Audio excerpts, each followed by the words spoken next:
तो आज नया टॉपिक स्टार्ट हो रहा जिसका नाम है पॉवर्टी, हेल्थ, अनएम्प्लॉयमेंट और गवर्नमेंट स्कीम्स। होपफुली अभी तक जितने भी 14 लेक्चर आ चुके हैं वो सारे आपको क्लियर है, कहीं पे कोई भी डाउट क्वेरी परेशानी नहीं है। राइट, आगे बढ़ा जाए। चलो स्टार्ट करते हैं। ये रहा कुछ मेरे बारे में डिटेल, आपको मालूम ही है इसलिए आगे बढ़ते हैं। अगर नहीं मालूम तो पॉज करके पढ़ लेना। इस पर्टिकुलर लेक्चर के लिए everybody you have to mark from 1 to 20 in your copy and 3 column होने चाहिए, जैसा कि आपको मालूम है। कितने कॉलम? 3। जैसे ही मैं क्वेश्चन पे पढ़ूंगा मैं तुरंत क्वेश्चन को सॉल्व करना स्टार्ट कर देता हूँ, आपको मालूम ही है। दैट्स वाई क्वेश्चन को देखते ही जब पूरा क्वेश्चन दिख जाए आपको पॉज करना है। 3 कॉलम बनाना है। पहले में सीरियल नंबर लिखना है 1 से लेकर 20 तक, ठीक है। दूसरे में आपको ऑप्शन लिखना है, जो भी आपको करेक्ट ऑप्शन लगता है। देखो हर क्वेश्चन को आपको अटेम्प्ट करना है, ठीक है। हाँ मुझे मालूम है कुछ क्वेश्चन अटेम्प्ट के लायक नहीं होते हैं तो उनको छोड़ दो, बाकी कुछ को तो अटेम्प्ट करो, है ना। मतलब मोस्ट ऑफ द क्वेश्चन आपको अटेम्प्ट करना है। उसके बाद जैसे ही आपने क्वेश्चन को अटेम्प्ट कर लिया उसका ऑप्शन लिख लो जो भी आपको ठीक लगता है। उसके बाद थर्ड कॉलम में लिखना है अप्रोच। जब मैं उस क्वेश्चन को एक्सप्लेन करूं, मतलब वीडियो को कंटिन्यू करोगे, जब मैं एक्सप्लेन करूंगा उसको तो आप देखोगे आपका अप्रोच सही हुआ या गलत हुआ। सही हुआ तो बहुत अच्छी बात है, गलत हुआ तो उसको बहुत ही बकायदा बहुत ही अच्छे से एक्सप्लेनेशन देखोगे। जो भी आपका फैक्चुअल इनकरेक्ट हुआ उसको एकदम फैक्चुअली करेक्ट करोगे, ठीक। सो ये सारा कुछ आपको मालूम है। साथ में क्रेडिट सिस्टम और साइंटिफिक टेम्परामेंट का ध्यान देना है। साइंटिफिक टेम्परामेंट मतलब हर एक क्वेश्चन पे हर जगह, चाहे मेरा लेक्चर हुआ चाहे किसी का हुआ, इवन लाइफ में भी आपको ये फॉलो ही करना है। साइंटिफिक टेम्परामेंट का प्रोसेस क्या होता है कि चीजों को आपको क्वेश्चन करना है। क्वेश्चन कर लिया उसको, है ना, फिर आपको अपने हिसाब से अपने तरीके से उसको टेस्ट करना है, कैसे ऑब्जर्व करके एक्सपेरिमेंट करके जो इन्फॉर्मेशन मिलती है फिर आपको एनालाइज करना है उसको, कि उसमें से जो आपके लायक काम की चीजें हैं उसको निकालना है। देन उस काम की चीज को कम्युनिकेट करना है और उसके बाद अपना एक ओपन माइंडसेट रखना है, सच दैट इतना ओपननेस होना चाहिए आप में कि अगर कोई ऐसी इंफॉर्मेशन आपको मिल रही है जो आपके नजरिए से, सोच से अलग है, परे है, तो उसको आप एक्सेप्ट कर पाओ, समझ पाओ, सीख पाओ उससे। ओके। और क्रेडिट सिस्टम का आपको मालूम ही है। एक अच्छा ब्यूरोक्रेट बनने के लिए आपको क्या चाहिए? क्रेडिट सिस्टम और साइंटिफिक टेम्परामेंट। क्यों? क्योंकि इसकी बहुत कमी है आज, है ना। बहुत सारे ब्यूरोक्रेट्स को मैं देखता हूँ आज क्या करते हैं कि कहने को तो उन्होंने यूपीएससी क्लियर किया, पढ़ाई लिखाई सब किया है, लेकिन ये बेसिक चीज भूल जाते हैं, साइंटिफिक टेम्परामेंट और क्रेडिट सिस्टम के रिगार्डिंग। तो क्रेडिट सिस्टम को इतना मैं जोर क्यों डालना, समझ लीजिए एक बार कि आपको कंसिस्टेंट रहना है। कोई भी काम करो तो उसमें कंसिस्टेंट रहो, रियल रहो, ऑथेंटिक रहो, डिसिप्लिन मैनर में रहो, पूरी तरीके से लगन से रहो, अटेंटिव रहो, और ट्रांसपेरेंसी तो बिल्कुल रखो ही रखो, सच दैट आपके साथ साथ लोग भी आप पे ट्रस्ट कर पाए, भरोसा कर पाए। चलो होपफुली सारा कुछ क्लियर। पहला क्वेश्चन आपके सामने। सो जननी सुरक्षा योजना, क्या जननी सुरक्षा योजना के बारे में 4 स्टेटमेंट है, बताना है कितने करेक्ट है, ठीक है। पहला, it is safe motherhood intervention of the state health department. पहला गलत है एवरीबॉडी, स्टेट हेल्थ डिपार्टमेंट नहीं, नेशनल हेल्थ डिपार्टमेंट होता तो सही होता। देखो ऐसा वर्ड्स के साथ यूपीएससी खेल रहा, बोलो हाँ ना। तो इसलिए छोटी छोटी चीजें जो है आपको क्या करना है, एनालाइज करना है, समझ रहे हो। जो ऊपर हमने एनालाइज वाला बात किया ना, वो चीज है। पहला गलत हुआ तो पहला गलत हुआ तो ऑप्शन, ओहो, एलिमिनेशन को एलिमिनेट कर दिया था, याद करो 2023 में। तो इसलिए इसमें से कितने ऑप्शन एलिमिनेट कर पाए आप? केवल एक, कि चारों तो नहीं होगा, एक तो गलत हो गया, तो क्या तो ऑप्शन ए होगा या बी होगा या सी होगा, ठीक है। Its objective is to reduce maternal and neonatal mortality among poor pregnant women. बिल्कुल सही बात है। बच्चा जच्चा दोनों के, है ना, जीवन का ख्याल किया गया है इसमें, किसके लिए? पुअर प्रेग्नेंट वुमेन के लिए। तो दूसरा बिल्कुल सही है।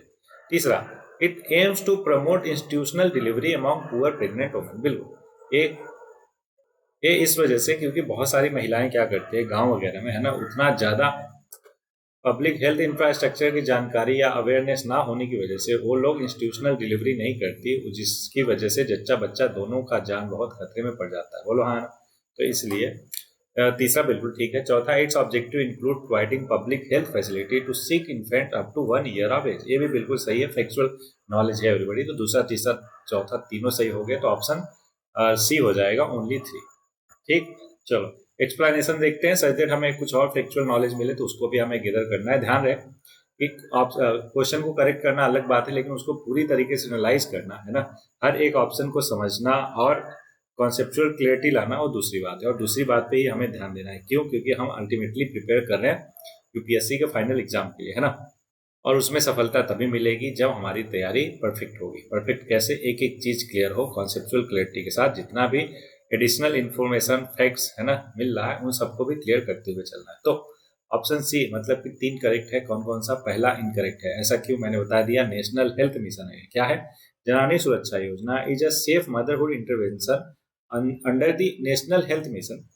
Janani Suraksha Yojana is a safe motherhood intervention under the national rural health mission. क्या? NHM जिसको बोलते हैं। It is not the intervention of state health department. दूसरा करेक्ट है क्या कि रिड्यूस मैटरनल और नियोनेटल मोर्टालिटी, रिड्यूसिंग मैटरनल और infant mortality by promoting institutional delivery among pregnant women. तीसरा करेक्ट है कि जननी सुरक्षा योजना promote institutional delivery among pregnant women especially with weak socio-economic status like women from scheduled caste, scheduled tribe और BPL below poverty line households। चौथा भी correct है कि 2014 में programme was extended to all antenatal and postnatal complication of all sick newborn and infants. कब तक? Up to 1 year of age तक। Access in public health institution for treatment. एकदम clear. शाबाश। नेक्स्ट क्वेश्चन आपके सामने। Consider the following statement in context of intervention being undertaking under anaemia Mukt Bharat. क्या? Anaemia Mukt Bharat है। पहला, it provides prophylactic calcium supplement for pre school children, adolescents और pregnant women. देखो कितना बढ़िया, कितना क्यूट तरीके से यूपीएससी ने यहाँ पर कैल्शियम दे दिया, जबकि आप सभी को पता है अनीमिया किसकी वजह से होता है? Due to lack of iron, है ना। तो आयरन होना चाहिए ना कि कैल्शियम, इसलिए पहला गलत हुआ। समझ रहे हो क्या कैसे एक एक वर्ड ऊपर क्या स्टेट को चेंज किया, यहाँ पे एक वर्ड कैल्शियम को, है ना, आयरन को कैल्शियम से रिप्लेस कर दिया। तो सोचो इस तरीके से यूपीएससी करता। फिर से यहाँ पे एलिमिनेट करोगे, केवल एक ऑप्शन एलिमिनेट हुआ एंड दैट इज डी कि चारों के चारों तो नहीं हो सकता। दूसरा, it runs a campaign for delayed cord clamping at the time of child birth. ठीक है। It provide for periodic deworming to the children और adolescents. Okay. It addresses non nutritional causes of anaemia in endemic pockets with special focus on malaria और haemoglobinopathies and fluorosis. तो ये भी factual knowledge है everybody. Unfortunately ये भी ठीक है। लग रहा होगा आपको कि इतना ज़्यादा कॉम्प्लिकेटेड है, गलत होना चाहिए, नहीं, सही है।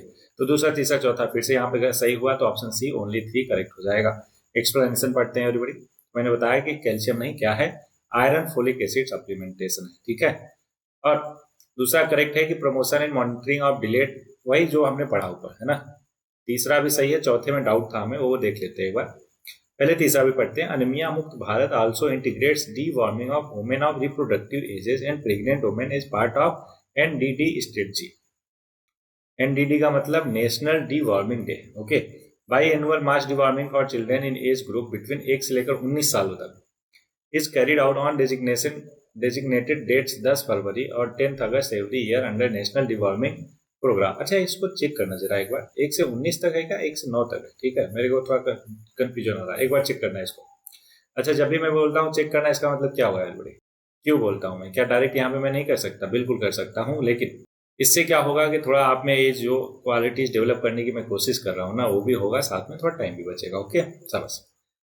चौथा स्टेटमेंट सही है कि the anaemia Mukt Bharat strategy attempt to intensify awareness और integrate screening and treatment for non nutritional causes of anemia with special focus on malaria, hemoglobinopathies and fluorosis। Next question आपके सामने। बोला self help group programme was originally initiated by the State Bank of India by providing micro credit to the financial deprived. बिल्कुल गलत, क्योंकि यहाँ state Bank of India बोला, जो कि है नाबार्ड। पहले स्टार्ट किसने किया था? नाबार्ड ने एवरीबॉडी। तो सोचो कैसे एक एक चीज को, है ना, यूपीएससी 2023 में, है ना, खेला खेल रही थी आप लोगों के सामने साथ। इसलिए पहला गलत तो क्या हो गया? पहला गलत तो ऑल 3 हो नहीं सकता, बच्चे 1 या 2। अगला, इन एन एसएचजी मतलब self help group, all member of a group take responsibility for a loan that an individual member takes. बिल्कुल ठीक है। अगला, आरआरबीज और scheduled commercial bank support SHG. ये तो बेसिक, बहुत ही कॉमन सा, है ना, स्टेटमेंट है, तो बिल्कुल सही होना ही होना है। तो ऑप्शन बी जो है इसका करेक्ट है कि दूसरा और तीसरा सही है, पहला गलत है। बोलो क्लियर? ओके। तो आपको सारा कुछ पता है कि NABARD began promoting self help group कब? 1991 और 92 में, and it serve is the actual launch pad for the self help group movement. The reserve bank of India additionally permitted SHGs to open saving bank account in 1993. The ability to use banking services gave the movement a significant boost. दूसरा सही है ना, general चीजें मैंने बताई थी आपको, और तीसरा भी सही है। तीसरा देख लेते हैं, financial inclusion fund scheme to support scheduled commercial bank और regional rural banks for enabling dual authentication option in the micro ATM for SHG self help group transaction is being launch to provide an enabling ecosystem for the SSGs to seamlessly operate at business correspondent point with the proposed dual authentication feature. अब ध्यान रहे, dual authentication feature और financial inclusion fund scheme अगर आ गया तो सब किससे related है? एसएसजी से, सेल्फ हेल्प ग्रुप से रिलेटेड है। Thus it can set that SCBs and RRBs support, मतलब शेड्यूल्ड कमर्शियल बैंक और regional rural bank support SHG in availing the credit as per their needs. Next question आपके सामने, तो statement बोल रहा वही ABCD चार याद करो कि पहला स्टेटमेंट सही, दूसरा सही है और दूसरा पहले को बढ़िया से एक्सप्लेन कर रहा, या फिर दूसरा ऑप्शन स्टेटमेंट भी क्या बोलता है, सॉरी ऑप्शन बी क्या बोलता है कि नहीं मतलब करेक्ट एक्सप्लेनेशन नहीं है। ऑप्शन सी बोलता है पहला सही दूसरा गलत, ऑप्शन डी बोलता है पहला गलत दूसरा सही। ओके, तो ये चार ऑप्शन है आपके सामने, मैंने बता दी ABCD, बताना है कौन सा है। पहला स्टेटमेंट पढ़ते हैं पहले। India's public sector health care system largely focus on curative. Curative का मतलब जब बीमार हो जाओ तो उसको ठीक करने में, है ना, क्यूरेटिव केयर बोलते हैं उसको। विथ लिमिटेड प्रिवेंशन, मतलब कि बीमारी से पहले उसको रोक दो, तो ये प्रिवेंटिव केयर होता है। प्रिवेंशन, प्रमोशन और रिहेबिलिटेटिव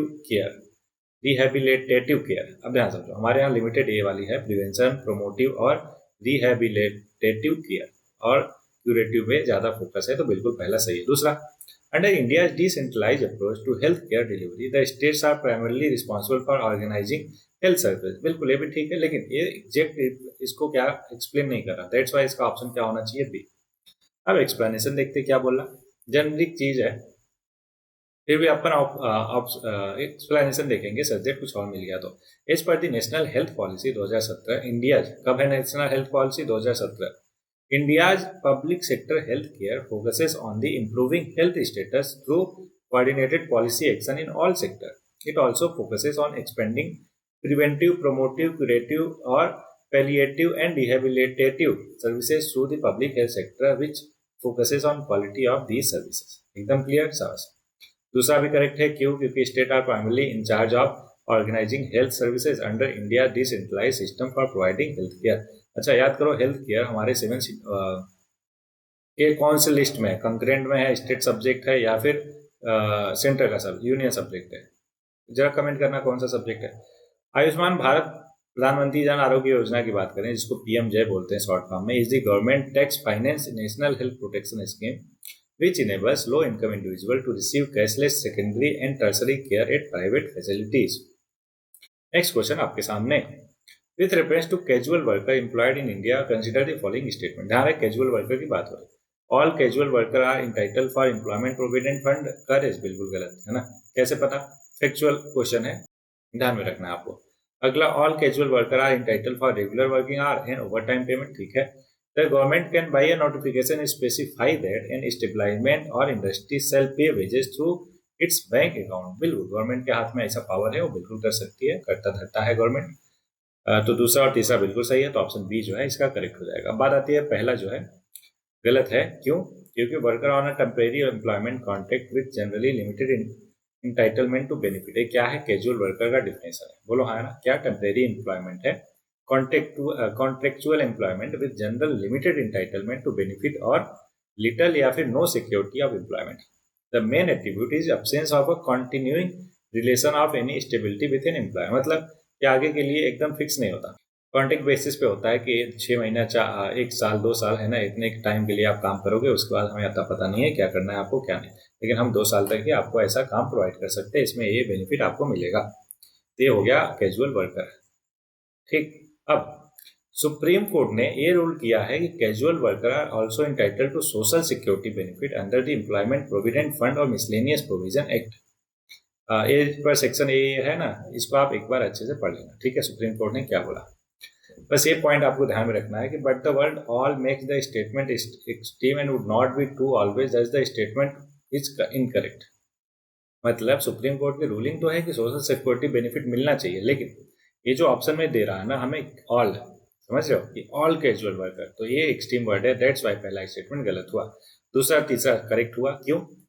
क्योंकि दूसरा स्टेटमेंट बोल रहा है कि are entitled for regular working hour and overtime payment according to minimum wages rule 1950।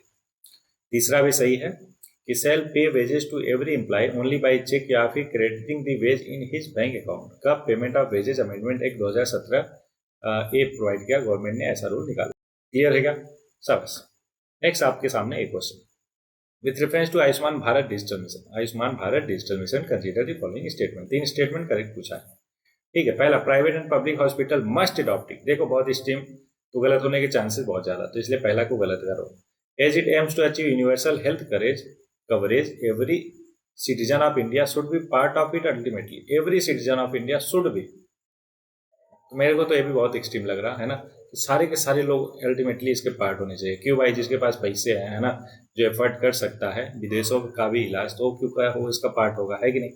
Okay, तीसरा, it has seamless portability across the country. बिल्कुल वो बना ही सकती है, गवर्नमेंट के हाथ में है सारा कुछ। तो ऑप्शन सी मेरे ऑप्शन बी होना चाहिए, थर्ड ओनली। बिल्कुल सही है एवरीबडी, थर्ड ओनली ही है कि Ayushman Bharat digital mission aim to provide digital health ID for all Indian citizen to help hospital, insurance firm और citizen access health record electronically when required. Statement 1 incorrect है कि Ayushman Bharat digital mission is not made it mandatory for adoption by private and public hospital. Basic चीजें हैं everybody, चाहो तो आप पढ़ सकते हो। दूसरा गलत है, क्यों? क्योंकि ease of access to medical record and it is not mandate to have every citizen as it's part to the facilities available to every citizen on the consent basis. Consent basis पे अगर कोई भी नागरिक चाहे, citizen चाहे, तो वो कर सकता है। तीसरा करेक्ट है कि ADVTM will have a national footprint and will enable seamless portability across the country through a health ID, है ना, जिसको पर्सनल हेल्थ आइडेंटिफायर बोलेंगे। Next question, with reference to Indian economy after 1991 economic liberalisation consider the following. ठीक है, consider करते हैं। Worker productivity, मतलब rupees per worker rate 2004-05 level की बात करें, 2004-05 प्राइस लेवल की, इंक्रीज हुआ अर्बन एरिया में वाइल डिक्रीज हुआ इन रूरल एरिया में। नहीं, दोनों में इंक्रीज ही हुआ है एवरीबॉडी, तो पहला गलत हो गया। कैसे पता? फैक्चुअल क्वेश्चन और प्लस इसके गलत होने के बहुत ज्यादा चांसेस है। क्यों? क्योंकि ये बहुत ज्यादा फैक्चुअल क्वेश्चन बोला है, वह एक्चुअल स्टेटमेंट है। दूसरा, the percentage share of rural area in the workforce steadily, याद कीजिए मैंने कहा था जब भी कहीं पे स्टेडली इंक्रीजिंग डिक्रीजिंग आ जाए तो उसके गलत होने के चांसेस बहुत बढ़ जाते हैं, इसलिए भी गलत होगा।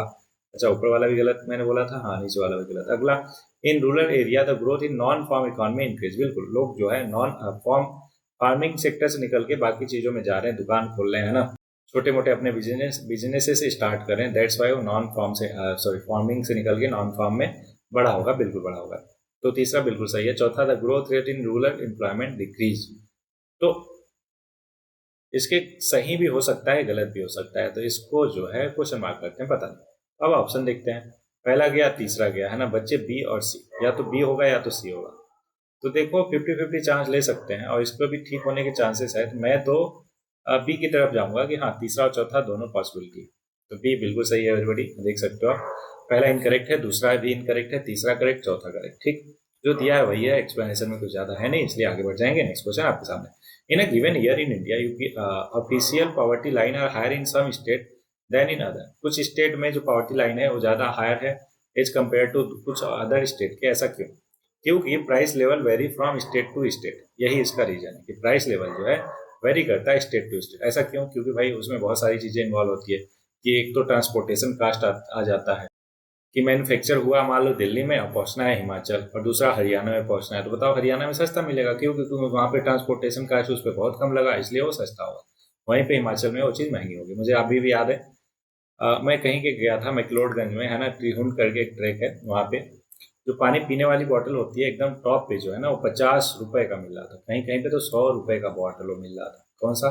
जो 15 रुपए की है ना, नॉर्मल सिटीज में मिलती है, समझ रहे हो क्या? तो इस तरीके से प्राइस लेवल वेरी करता है फ्रॉम स्टेट टू स्टेट, इस वजह से ऐसा है। ठीक, next, consider the following statement, human capital formation as a concept is better explain in term of process which enable. ध्यान समझो, ह्यूमन कैपिटल फॉर्मेशन मतलब कि ह्यूमन को कैपिटल फॉर्मेशन बताना किस तरीके से है ना पॉसिबल होगा।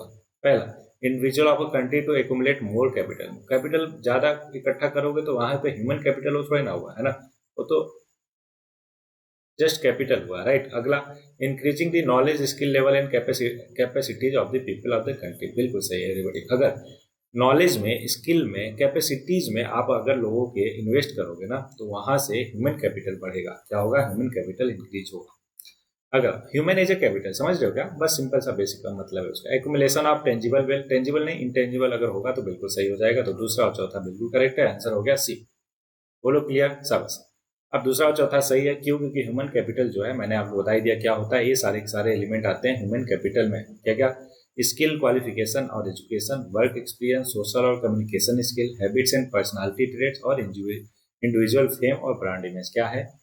Important 5 element of human capital है। नेक्स्ट क्वेश्चन आपके सामने, what are the purposes of government sovereign gold bond? याद कीजिए, पहले हमने एक क्वेश्चन को कर लिया, इसलिए फटाक से देखेंगे और इसको करके आगे बढ़ेंगे। पहला, to bring the ideal gold lying with the Indian household, बिल्कुल सही बात है। दूसरा, प्रमोट एफडीआई, बिल्कुल गलत। तीसरा, to reduce India dependent on the gold import, बिल्कुल सही बात है एवरीबॉडी। तो पहला और तीसरा बिल्कुल सही हो जाएगा, कई बार एक्सप्लेन कर चुका है एवरीवन, तो इसलिए इसके फिर से एक्सप्लेनेशन में नहीं जाएंगे। होपफुली आपने पहले के लेक्चर देखे हो, तो उसमें मैंने ऑलरेडी ये सेम क्वेश्चन करवाया था। अगर चाहो तो आप इसके एक्सप्लेनेशन को पॉज करके पढ़ सकते हो, ऐसे बेसिक चीज़ है, ऑलरेडी करवा दिया, इसलिए आगे बढ़ेंगे। अगला देखो, 2016 की बात है, उदय स्कीम उस समय आई थी, है ना। तो उदय स्कीम क्या है? एक्चुअल में जो पावर डिस्ट्रीब्यूशन कंपनी है ना, उसको क्या करना, फाइनेंशियल सपोर्ट प्रोवाइड करना है, गवर्नमेंट का पर्पज था, सच दैट कि जो डिस्ट्रीब्यूशन सिस्टम है वो एफिशिएंट बन पाए, पावर डिस्ट्रीब्यूशन सिस्टम। तो देख लो, पावर डिस्ट्रीब्यूशन किसमें दिख रहा है ऑप्शन, देखो, इलेक्ट्रिसिटी नहीं, पावर डिस्ट्रीब्यूशन। और किधर, हाँ, ऑप्शन डी दिख रहा है, ऑप्शन डी इसका करेक्ट आंसर हो जाएगा। ठीक है, तो पुराना स्कीम है, इसलिए हम क्या करें, डिस्कॉम जिसको बोलते हैं, क्या बोलते हैं, पावर डिस्ट्रीब्यूशन कंपनीज को discoms, own by any state. Uday scheme is also aim in providing a solution for revenue side efficiency as well as cost side efficiency. Next question, प्रधानमंत्री जन धन योजना, सबसे वन ऑफ दी, है ना, सबसे ये जो बड़ी स्कीम है पूरे के पूरे वर्ल्ड की, आई थिंक, ठीक है, बहुत सारे लोग इसमें इंक्लूड हुए। क्या एग्जैक्ट आप बता सकते हो क्या कितने अकाउंट खोले गए प्रधानमंत्री जन धन योजना में? ध्यान रहे सरकार के ही आंकड़े हों। तो ये क्या है? इंक्लूजन है, फाइनेंशियल इंक्लूजन, फाइनेंशियल इंक्लूजन आ गया option C, promoting financial inclusion in the country. क्या है? प्रधानमंत्री जन धन योजना, जिसमें सबके अकाउंट खोले गए। ठीक है, ओके, देख सकते हो आप, प्रधानमंत्री जन धन योजना under the national mission for financial inclusion was launched initially for a period of 4 साल, 2 फेजेज में। 28 अगस्त 2014 से इट इनवाइजेज, कब लॉन्च हुआ था? 28 अगस्त 2014 को। It envisages universal access to banking facility with at least one basic banking account for every household, financial literacy, access to credit, insurance और pension. PMJDY has provided a platform for 3 social security scheme. क्या क्या? प्रधानमंत्री जीवन ज्योति बीमा योजना, प्रधानमंत्री सुरक्षा बीमा योजना और अटल पेंशन योजना एंड प्रधानमंत्री मुद्रा योजना। इस चारों के चारों, है ना, सोशल सिक्योरिटी स्कीम प्रोवाइड किए गए विद द हेल्प ऑफ प्रधानमंत्री जन धन योजना से, क्योंकि सबके अकाउंट खुले और उनके अकाउंट में डायरेक्ट ट्रांसफर कर पाए इन सब वजहों से, इन सब स्कीम में, है ना। अगला, डिस्गाइज एम्प्लॉयमेंट जनरली में, डिस्गाइज का मतलब ये हुआ कि बहुत सारे कि प्रोडक्ट, मतलब कोई इंसान काम तो कर रहा है लेकिन उसका कोई मतलब नहीं रहा, वो काम करे या ना करे कोई फर्क ही नहीं पड़ेगा, है ना। तो ऐसा क्या हुआ कि उसकी प्रोडक्टिविटी बहुत ही खराब है, बहुत ही जीरो है। तो ये marginal productivity of labour is zero, इसका करेक्ट आंसर हो जाएगा। ठीक है, अब बाकी टाइप की अनएम्प्लॉयमेंट मैं बताऊंगा आपको, डोंट वरी, स्ट्रक्चरल और हर टाइप का। तो डिस्गाइज को पहले यहाँ पे समझ लो, disguise unemployment is also known as hidden unemployment. This refer to a situation where labor that is employed in a job is not actually utilized for the production of goods and services. In other words, such employment does not contribute to the output of an economy and is thus akin to formal unemployment. This usually happens when more than required people are employed in a job. अब ध्यान समझो, example मैं बताता हूँ। मान लो खेती कर रहे हैं, ठीक है, वो एक हाउस होल्ड है, हाउस होल्ड खेती करता है, मान लो कि 1000 kg, कोई भी 1000 kg वीट जो है उगाता है वो पूरे साल, और 4 लोग लगते हैं, है ना, 4 पीपल ऐसा लगते हैं। अगर 4 लोग लगे तब भी 1000 किलो हुआ, और अगर 6 लोग लगे, 6 लोग मिलके खेती किए तब भी 1000 किलो ही प्रोड्यूस हुआ। तो एक बात बताओ मेरे को, जो 2 एक्स्ट्रा लोग लगे उनका कोई मतलब रहा उस काम में लगने का? कहोगे नहीं सर, उनकी तो मार्जिनल प्रोडक्टिविटी जीरो ही रही, क्योंकि कोई ज़्यादा इम्पेक्ट तो हुआ नहीं किस पे, प्रोडक्शन पे। तो इसको हम क्या बोलते हैं? डिस्गाइज्ड अनएम्प्लॉयमेंट बोलते हैं। क्लियर हुआ क्या? गुड। वो काम तो कर रहे हैं बट उनका काम एक्चुअल में कोई चेंज नहीं दिख रहा उनके काम से। नेक्स्ट है, to obtain full benefits of demographic dividend what should India do? Demographic dividend समझते हो ना, कि लार्ज पॉपुलेशन क्या हो, वर्किंग एज ग्रुप में हो। वर्किंग एज ग्रुप कितना होता है? 15 से लेकर 45 ईयर्स तक, इसको वर्किंग एज ग्रुप बोलते हैं। तो जब किसी भी कंट्री, किसी भी देश का लार्ज पॉपुलेशन इस एज ग्रुप में रहता है तो उसको बोलते हैं कि वहाँ का डेमोग्राफिक डिविडेंड बहुत ज़्यादा है। तो बोला कि उसका पूरा का पूरा फायदा उठाने के लिए डेमोग्राफिक डिविडेंड का इंडिया को क्या करना चाहिए? स्किल डेवलपमेंट प्रमोट करना चाहिए, ठीक है। Introducing more social security scheme, नहीं। रिड्यूसिंग इन्फेंट मोर्टेलिटी, नहीं। प्राइवेटाइजेशन ऑफ हायर एजुकेशन, नहीं। तो करेक्ट आंसर आ गया एवरीबॉडी, प्रमोटिंग स्किल डेवलपमेंट। अगर लोगों को स्किल्ड बनाओगे तो क्या करेंगे, स्किल काम करेंगे, तनख्वाह अच्छी आएगी, तनख्वाह अच्छी आएगी मतलब इकोनॉमी ग्रो करेगा और उनका पूरी तरीके से फायदा उठा पाएगा हमारा देश, ठीक, अपने लोगों का। तो करेक्ट आंसर ये है, आपको मालूम है, imparting skill to the young population will help India reap the benefit of demographic dividend. बात करें demographic dividend, refer to the growth in an economy that is resultant effect of a change in the age structure of a country's population. The change in the age structure is typically brought by a decline in fertility or mortality rate. सारा कुछ बताई दिया, आगे बढ़ते हैं। Multi dimensional poverty index आ गया, किसके द्वारा डेवलप किया जाता है, ऑक्सफोर्ड पॉवर्टी और human development initiative with UNDP, united nation development programme. Support cover which one of the following, 3 है, बताना है कौन कौन से इसको सपोर्ट करता है। पहला, deprivation of education, health, asset and services at household level, ठीक है। Purchasing power parity at national level, okay. Extents of budget deficit और GDP growth rate at national level, ये तो मेरे को गलत लग रहा, लेकिन हो सकता है। ऑप्शन देखा जाए तो तीसरा है ना, पहला दूसरा किसी में है नहीं, तो मेरे हिसाब से तो ऑप्शन डी होना चाहिए। देख लेते हैं एक बार। ओहो सॉरी, माफ कीजिएगा एवरीबॉडी, गलत हुआ, दूसरा और तीसरा गलत है। एक्चुअल में इसका करेक्ट आंसर है पहला। तो देख लेते हैं, गलत हुआ तो इसलिए इसको क्या करेंगे अपन, स्टार मार्क करेंगे। भैया यहाँ पे कॉन्सेप्चुअल क्लैरिटी जो है हमें नहीं रही, क्या भूल गए, कैसे भूल गए समझते हैं।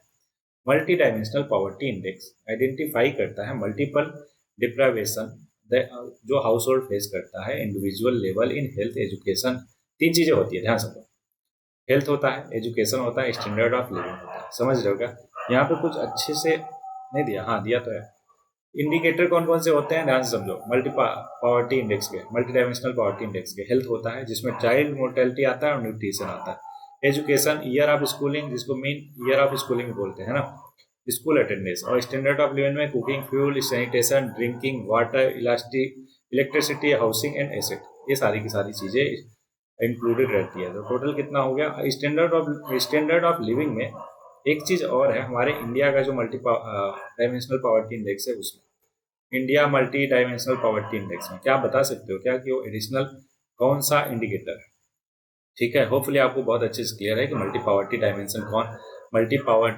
डायमेंशनल पॉवर्टी इंडेक्स कौन रिलीज करता है और उसके कौन कौन से इंडिकेटर है। मेनली 3 है, क्या, हेल्थ, एजुकेशन और स्टैंडर्ड ऑफ लिविंग। तीनों में क्या क्या इंक्लूडेड है होपफुली आपने देख लिया है, ठीक।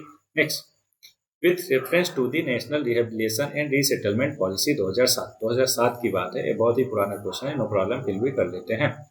Consider the following statement, 2 statement है, करेक्ट बताना है। पहला, this policy is applicable only to the persons affected by the acquisition of land for projects and not to involuntary displace due to any other reason. तो generic statement है, ठीक लग रहा। This policy has been formulated by the ministry of social justice and empowerment, नहीं, ministry of social justice and empowerment नहीं है, ये है मिनिस्ट्री ऑफ रूरल डेवलपमेंट, ठीक है, याद है। पहला देखो गलत क्यों हुआ, समझो, सही क्यों हुआ देखते हैं फिर से पहले आपको। This policy is applicable only to the person affected by the acquisition of land for project, मतलब जो अफेक्ट हुआ उसी से, जिस प्रोजेक्ट से अफेक्ट हुआ उसी को कंसिडर करेंगे, और नॉट टू इनवॉलंटियरी डिस्प्लेस। इनवॉलंटियर, मुझे लगा वॉलंटियर, दैट्स वाई ये भी गलत होगा एवरीबॉडी। जो इनवॉलंटियर बेसिस पे डिस्प्लेस हो रहे हैं, ऑब्वियस उनका भी तो ख्याल रखना ही पड़ेगा, है कि नहीं। तो इसलिए पहला स्टेटमेंट गलत, दूसरा भी गलत। देखो एक छोटा सा मिस्टेक हुआ, वॉलंटियर को मैं इनवॉलंटियर को वॉलंटियर समझ के, है ना, इसको गलत कर दिया, इसलिए दोनों गलत है एवरीबॉडी। तो ऑप्शन डी जो है करेक्ट हो जाएगा इस क्वेश्चन के लिए। बहुत पुराना है, चाहो तो आप पढ़ सकते हो। नेक्स्ट क्वेश्चन आपके सामने, वर्ल्ड डेवलपमेंट रिपोर्ट, एक एनुअल रिपोर्ट है किसका, वर्ल्ड बैंक का। वर्ल्ड बैंक किधर है, किधर नहीं है, पहला नहीं है, ये भी नहीं है। यूएनडीपी ये भी नहीं है। इंटरनेशनल आईबीआरसी बिल्कुल सही है everybody, international bank for reconstruction and development जो है नाम है वर्ल्ड बैंक का, ठीक है। तो ये करेक्ट आंसर हो गया, आप देख सकते हो, which is also known as world bank. Clear है क्या। World bank development report 2023, migrants, refugee and societies on April 2023.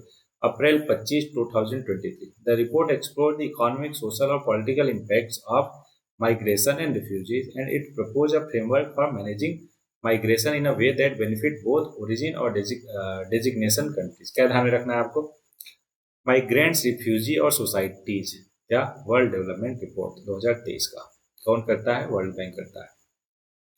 World bank और कौन कौन से करता है ये आप ध्यान में रखो, क्या क्या, कि ease of doing business, world development report, global economic prospect report, logistic performance index, remittance, ease of living, India development update, universal health coverage और सर्विस, ट्रेड रिस्ट्रिक्शन, ये सारे के सारे वर्ल्ड बैंक जो है रिपोर्ट पब्लिश करता है। तो इन सबका कोई आप निमोनिक्स बना सकते हो क्या?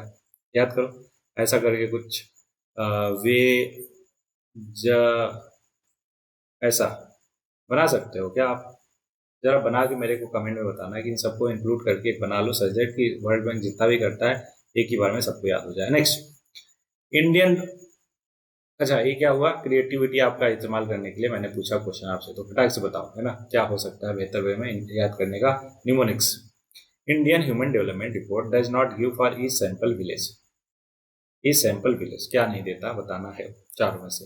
इंफ्रास्ट्रक्चर एम्यूनिटी इंडेक्स देता है, एजुकेशन को भी देखता है, हेल्थ रिलेटेड भी होता है लेकिन अनएम्प्लॉयमेंट रिलेटेड नहीं होता। ध्यान रहे बात हो रही इंडियन ह्यूमन डेवलपमेंट रिपोर्ट की। ओके, देख लेते हैं ऐसा क्यों। देखो, Indian Human Development Report does not provide data on infrastructure and amenity, education or health for each sample village.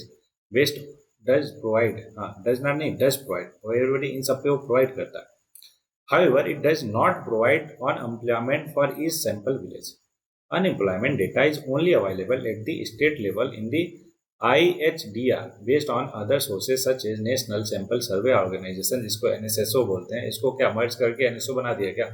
जरा मेरे को कमेंट में बताना। And the census of India. अच्छा एक बात बताओ, क्यों नहीं करते हैं भाई? अगर करेंगे तो उनको जवाब देना पड़ेगा है ना कि इतनी अनएम्प्लॉयमेंट क्यों है, लोगों का ध्यान उस पर जाएगा, इसलिए लोगों का ध्यान हटाने के लिए ऐसा जनरली किया जाता है। नेक्स्ट इंपॉर्टेंट पॉइंट ध्यान में रखना है कि Indian human development report IHDR is periodic report publish by national council of applied economic research. ध्यान रहे, national council of applied economic research करता है publish, in the institute of applied man power research under the planning commission of India. बहुत पुराना चीज है, planning commission की बात हो रही है ना, तो इसको आप नहीं देखो तो ज़्यादा बेहतर है। लेकिन उसमें देख लो क्या क्या है, human development index, gender development index और ह्यूमन पॉवर्टी इंडेक्स है ना। Comprehensive assessment of the status and progress of human development in India using various indicator. ठीक है, नेक्स्ट क्वेश्चन आपके सामने, इंडिया में rural income are generally lower than the urban, which of the following reason account for this? A large number of farmers are illiterate and know little about scientific agriculture. ठीक है, सही बोल रहा। Prices of primary product are lower than those of manufacturing product, ये भी सही बात है। Investment in agriculture has been low when compare to investment in industry, बिल्कुल सही बात है एवरीबॉडी। ऑप्शन ए, बाकी तीनों के तीनों क्या है, जनरिक है, दैट्स व्हाई ऑप्शन ए हो जाएगा, बेसिक चीज है। Next question, to know whether the rich are getting richer and the poor getting poorer it is necessity to compare. क्या कंपेयर करोगे? अब ध्यान समझो, होलसेल प्राइस इंडेक्स का कोई मतलब नहीं रहा, डिस्ट्रीब्यूशन ऑफ इनकम बिल्कुल करेंगे, of an identical set of income recipients in different period of time. फिर से पढ़ो, the distribution of income of an identical set of income recipients in different period of time, बिल्कुल सही है। अगला देखते हैं, the distribution of income of different set of income recipients at a point of time. एक ही point of time पे करोगे तो कैसे कंपेयर कर पाओगे कि बढ़ा या घटा? बोलो हाँ ना, कि पुअर गेटिंग पुअरर और रिचर गेटिंग रिचर कैसे पता चल पाएगा? इसलिए तीसरा नहीं, दूसरा करेक्ट है एवरीबॉडी, ऑप्शन हो गया इसका बी। क्लियर?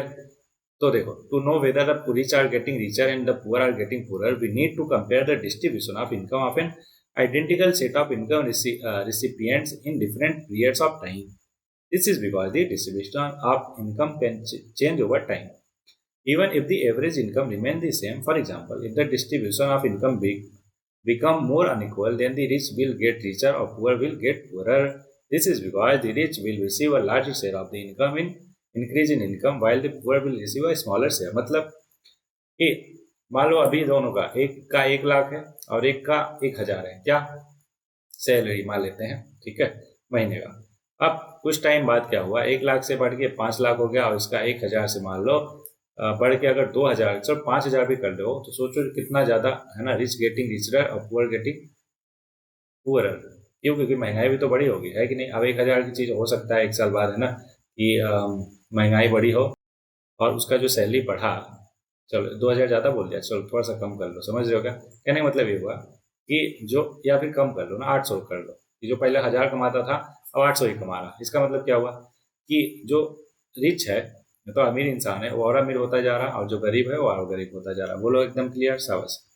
तो अच्छा, एक चीज और ध्यान में रखना है आपको, Matthew effect represent a social occurrence frequently associated with the notion of affluent becoming wealthier or disadvantaged tend to become even more deprived। ये पूछ सकता है, स्पेशली सीडीएस और सीएपीएफ में ऐसा पूछता है। ये किसने बताया था या बोला था? मैथ्यू इफेक्ट इसको बोलते हैं। ठीक है, आगे बढ़ते हैं एवरीबॉडी। नेक्स्ट क्वेश्चन और लास्ट क्वेश्चन इस पर्टिकुलर लेक्चर का कि the growth rate eight which one of the following sector has very low unemployment elasticity, है ना, कौन सा है? तो सबको पता है कि सबसे ज़्यादा या सबसे कम ग्रोथ किसकी है और सबसे ज़्यादा लोग किसमें एम्प्लॉय है? मिक्स फार्मिंग में। तो इसकी ग्रोथ रेट सबसे कम है, तो इसकी इलास्टिसिटी भी क्या हुआ? बहुत ही लो है। बोलो क्लियर? ठीक है, पढ़ सकते हैं। एम्प्लॉयमेंट इलास्टिसिटी एक मेजर है that indicate the percentage change in employment related to 1% point change in economic growth. It reflects an economic capacity to create job opportunity for its population in proportion to its growth or development. Mixed agriculture sector has a very low employment elasticity। इसका मतलब ये हुआ कि employment इस sector में does not increase significantly with growth of the economy। मतलब economy भले ही grow कर रहा है लेकिन इसमें एम्प्लॉयमेंट जो है बिल्कुल बहुत ज़्यादा नहीं बढ़ा। समझ रहे हो क्या? तो इसलिए क्या हुआ कि इसका जो इलास्टिसिटी है वो बहुत ही लो है। बोलो एकदम क्लियर? शाबाश। सो एवरीबॉडी, इस लेक्चर में इतना ही। होपफुली सारा कुछ आपको क्लियर हो। थोड़ा ज़्यादा टाइम लग गया, आई नो, लेकिन होपफुली आपको सब क्लैरिटी आई हो हर एक चीज़। तो जैसे कि लास्ट में 2 लाइन रहती है, तो गोपाल दास नीरज जी का कहना है कि छोटे मन से कोई बड़ा नहीं होता और टूटे मन से कोई खड़ा नहीं होता। तो भले ही आपका मन टूटा हो, है ना, और आप परेशानी में हो, लेकिन आपको अपना मन छोटा नहीं करना है। बेहतर वे में बस चलते जाना है, आगे बढ़ते जाना है और अपने आप को और बेहतरीन करना है। ठीक है, तो इन्हीं शब्दों के साथ इस लेक्चर में इतना ही। मिलते हैं नए लेक्चर में, तब तक के लिए पढ़ते रहिए, आगे बढ़ते रहिए।